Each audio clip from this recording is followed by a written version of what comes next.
former Ward 7 Alder Eli Sabin. Thank you so much for joining us today. Absolutely. Thanks for having me. So you're a young guy. How has the housing crisis affected you personally? Because it feels like, you go into a legislature, you go into a lot of people in power have not really felt the housing crisis as acutely as a lot of young people have. So how does that sort of facing that crisis on a personal level, how does it motivate you to act? Yeah, absolutely. I think for a lot of young people in New Haven and across the state of Connecticut, housing is one of the biggest issues that we all think about because we're trying to figure out where to build our lives, down the road and how we're going to be able to make it work living in Connecticut. And I've been a renter for, 6 years maybe and tried to figure out how to find a place to afford in New Haven. And now that I'm going to be graduating from law school in the spring, I'm trying to figure out when I might be able to buy a house and trying to see where in New Haven that might be possible. And costs have gone up a lot in the last just 5 years. And so it looks like that might be tough to do in the next few years. And it's really frustrating for, me and so many people I know are, my age who are hoping to, put down roots and get involved in the community and start a family. And that dream of home ownership feels, out of reach with where costs are right now. And I'll also say, personally, that housing is one of the main issues that got me involved in politics in the first place. When I was in high school, I really wanted to do public service work, and so I got a volunteer job answering the phones for our Congresswoman Rosa DeLauro at her district office downtown New Haven. And my job was, pick up the phone and people would call about all of the challenges they were dealing with and particularly looking for help from, our local representative, Rosa, with their issues. And, it was Medicare and Social Security benefits and also a lot of housing issues. And a call that I remember very distinctly was this guy whose name was Brian, who was a veteran. He called me and, I picked up the phone and he said that he was sleeping in his car and he didn't know where to go. And he was reaching out to Congresswoman DeLauro's office for help. And I, dutifully took down notes and talked with him and passed information along to our caseworker so we could try to figure out how to provide some help to Brian. And that experience had a really big impact on me and was one of the experiences that motivated me to get more involved in local government and run for office. And it's something I still think about now because I feel very strongly that, everybody in our community absolutely deserves to be able to find an affordable place to live where they grew up and wherever they want to live to, provide a great life for their kids and their family and access good education and safe neighborhoods. And that's just not quite possible in the way that it should be right now. And something needs to change. So staying on the work that you've done, because we'll dive into HB 8002 and Downtown for All, which the latter of which you spearheaded the effort of. But some of your other work at the state level, advocating in the last few years and looking towards this session, what has been your focus? Yeah, our focus. So I am the legislative coordinator at Connecticut Voices for Children and have worked at Voices for a little over 4 years. And so this is my 5th legislative session working with Voices. And I help lead our housing advocacy work. And we've been very focused on tenant protections and reforming land use laws to encourage the development of more housing and more affordable housing and investing in homelessness services as well.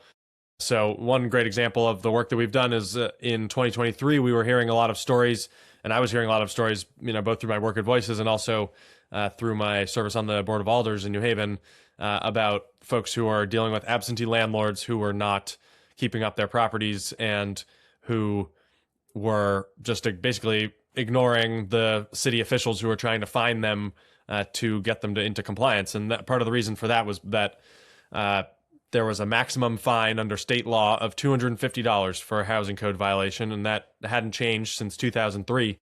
So a lot of landlords, saw that $250 and they said, well, that's less than it's going to cost me to fix the water damage or replace the broken appliance that my tenant is complaining about. So they would just say, this is the cost of doing business, and they wouldn't do anything. And then tenants are left in unsafe, unhealthy conditions.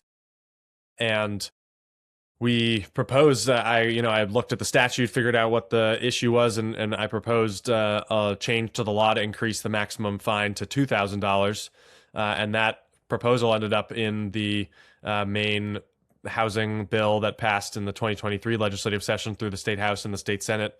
It was signed into law by the governor. And then we worked with our city team here in New Haven through my work on the Board of Alders as well to pass an update to the fine at the city level to increase the fine to the new maximum of $2,000.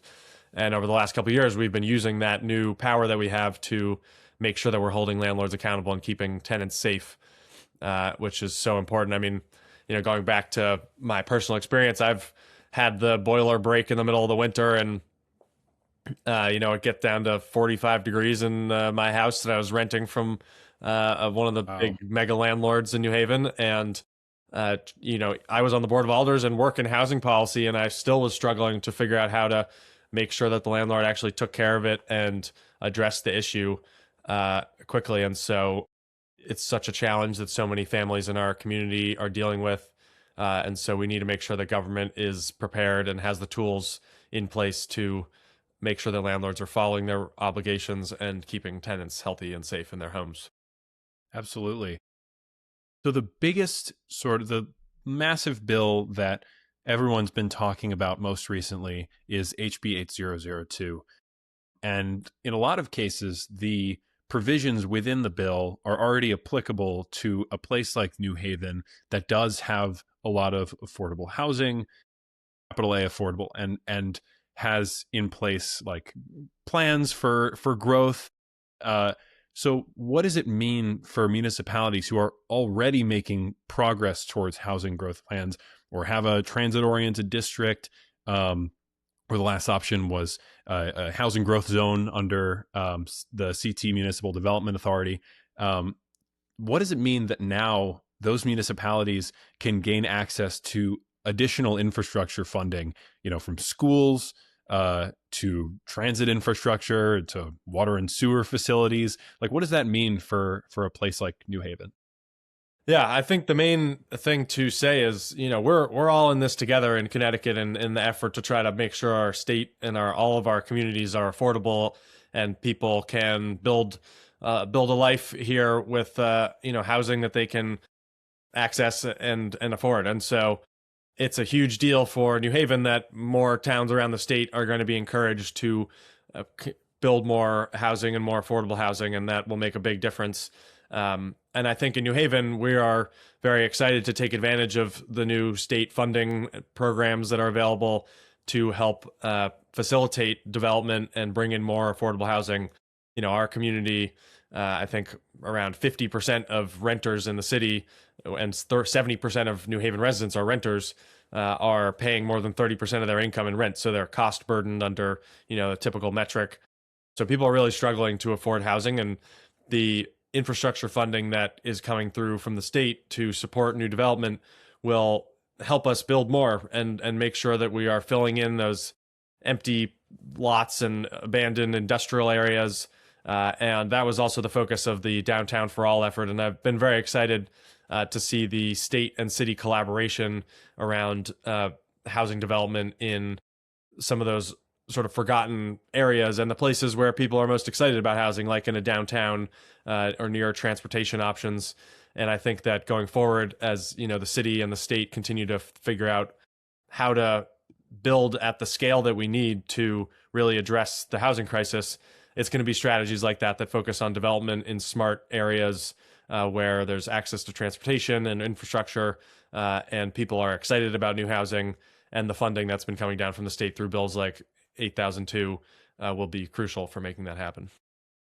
So one of the things you're pointing out with Downtown for All is the fact that, zoning is an incredibly important part of what it is to build housing and, institute reform.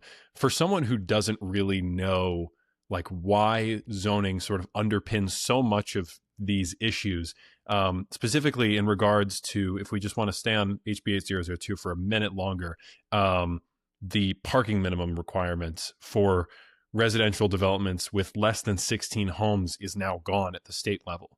How does that change aid, infill development, middle housing, and these smaller lot developments, and why is that important? Yeah, so I think that as we're trying to figure out how to build more affordable housing and make our state more affordable, we really just need to be looking at every mechanism that we have that drives up the cost of housing right now. And there are all kinds of requirements that are outdated or unnecessary. And parking can be one of those. Sometimes people are driving less in some areas, and particularly when you're building in a downtown or near transportation options, it's important to make it possible for somebody who doesn't want to have a car not have to pay for a parking spot, because building a new parking spot in a garage can be $10,000-$20,000, and that gets factored into the rent and drives up costs. So trying to institute some more flexibility there will be valuable and help us get the kind of small scale development all over the state that we need to really address the housing crisis. Right, because what we're seeing, with in terms of development, because sometimes, the legislative push will be funding for some project or another, but zoning changes are free, which is incredibly important, especially during a time when, the federal government is clawing back a lot of funding. So, you went a similar route with Downtown for All. This is a special overlay district in New Haven that has certain different aspects to it in terms of its zoning. Can you sort of walk me through what's different about this overlay district in the downtown, and why you went that route with Downtown for All? Definitely. So the Downtown for All proposal is something that I helped lead on the Board of Alders over. It took really 3.5, 4 years for us to build the coalition and write the legislation, which just shows you how challenging it is to win major housing reform. But that's been, my focus on the board and at the state capitol as well in my work for Voices, and it's so important. And the Downtown for All effort, the proposal is about trying to help us build more dense mixed income housing in the center of our city, because we know that building more housing of that kind, helps us grow our tax base. It provides more affordable housing, which brings down rents and costs for everybody.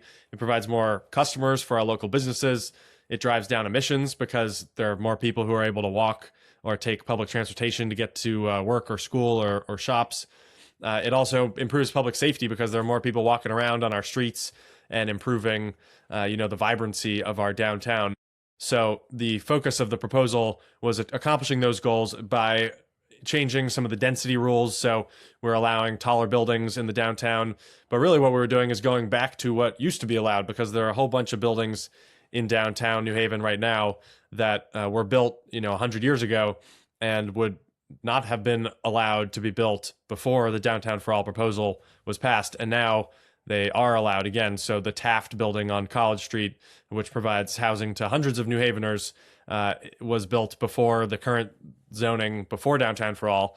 And now we could build something like that again and provide hundreds of units of housing, with 15% at least of those units affordable under our inclusionary zoning law, to make our city more affordable and give more people the opportunity to live in our amazing downtown and join the New Haven community.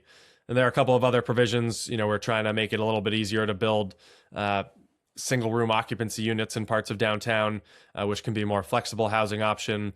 We also rezoned a few outdated industrial zones to allow housing in those areas where there was industrial uses maybe a long time ago, and now they're sort of underutilized lots, particularly near the train station, our major hub for transportation in the city. So those are some of the changes, and hopefully, it took us a long time to get into the housing crisis, so we're not going to get out of it immediately or just with one law. But our goal with Downtown for All was to set the stage for the next decade of development in the city and make sure that we are in a position to continue to grow and grow in a way that everybody benefits from, and that builds a city that's affordable for all our residents. Absolutely. There's such a nihilism these days about politics and about people's ability to make real change, like Downtown for All. But like you said, 3.5, 4 years. This stuff takes a while, but it is incredibly rewarding when it's done. And you mentioned at the beginning that there's a process of building a coalition. I'd love to just get a inside peek into like what is that coalition that you assembled, because New Haven is such a diverse and interesting city that like there must have been just so many different people of different backgrounds and ages and ethnicities and professions that all had to sort of come together under this umbrella of saying we want a more vibrant city. That's part of the work that I love about trying to make our community better is listening to people and learning about their different perspectives, and then figuring out how to piece it all together and put together a proposal that lots of different kinds of people support, and that has consensus support, because people really feel like it is for them and it's for the future of our community. And with Downtown for All, our goal was, talk to our colleagues on the Board of Alders. So the submission of the Downtown for All legislation was put forward by myself, and then the alders of Ward 1, Kiana Flores, alder of Ward 2, Frank Douglas, alder of Ward 3, Angel Hubbard, and the alder of Ward 6, Carmen Rodriguez, as well as with support from the majority leader, Richard Furlow, and President Taisha Walker-Myers. We worked very closely with our city staff as well. And then we talked to folks in the community. We talked to business owners, downtown residents across the city, renters, developers, and we tried to get as much input as possible to hear what people wanted to see the future of downtown look like, and to hear people's stories about the impact of the housing crisis, because we knew the urgency of really taking action right now, because people are struggling. I mean, the stories that we hear all the time from friends, neighbors, constituents about, single moms trying to figure out how to pay the rent at the end of the month, facing eviction, people who lost a job and now are facing homelessness at 55 after having stable housing for their whole life before that, or seniors who are looking to downsize but can't find a place they can afford, or a young family who wants to have a kid but can't find a place that they can afford with enough space. And so bringing those stories into the process was crucial for getting the legislation passed as well. Forgive the cheesiness on my part, but that really is like America. This is the beauty of America, of like all of these different people from different places with different experiences coming together to create something larger than themselves. So has the Downtown for All already taken effect, or okay? Yes, it was signed into law by Mayor Elicker at the end of December and took effect. So we're underway, and we are hoping to see results in the next few years as more development comes online, and people continue to see a demand and desire to live in our downtown, and as our community continues to grow. So if we fast forward then a few years, when you're walking through downtown New Haven, what may you notice about the built environment that's different? This is a sort of a question that I've asked a few different people that I've interviewed in an attempt to sort of put politics in the sort of personal lens of the real world effect it has. So if I'm like looking around, what am I seeing? I think what we hope to see is a more vibrant, prosperous community with people of all different walks of life being able to live in downtown, and downtown really feeling welcoming for everyone in our community, a place where everybody in New Haven feels like they could live in downtown if they want. Also, there are shopping options and things for them to do in downtown that they're excited about.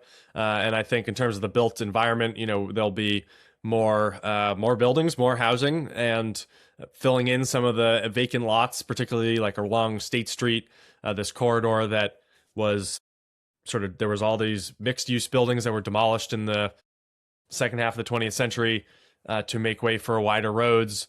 And we are now filling that back in to build more housing. So there'll be more people living in those areas, and there will hopefully be as well just more street life and more storefronts that are full of local businesses.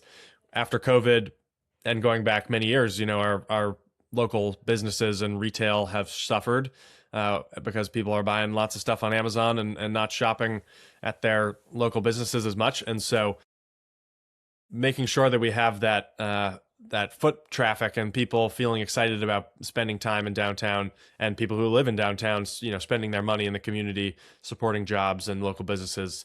I think that's a big part of what we're hoping to see in the next few years. So, for the last question here, I sort of want to go back to this theme of politics is worth it, that engaging in your community is worth it. How can pro homes voices who may not be inside the political system, may not even be a part of an organization yet, may not have that sort of experience, how can they just start acting and getting these things passed? How can they plug into the right places? Where did you start, and where can other young people who are maybe disillusioned by the political system but feel as though maybe they want to give it a shot, where can they start? Well, I really encourage everybody who cares about these issues to get involved. And I think that people right now are feeling so much despair about what's happening at the federal level because the Trump administration is just enacting incredible cruelty and dismantling our government and are trampling on our values as a country.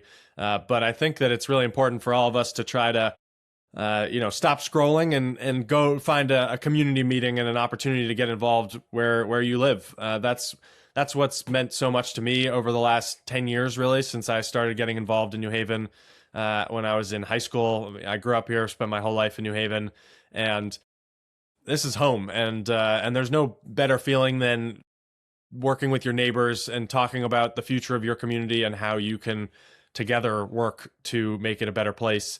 And there are so many opportunities at the local level. Getting involved in federal politics feels daunting. These people are far away. They're in Washington, D.C.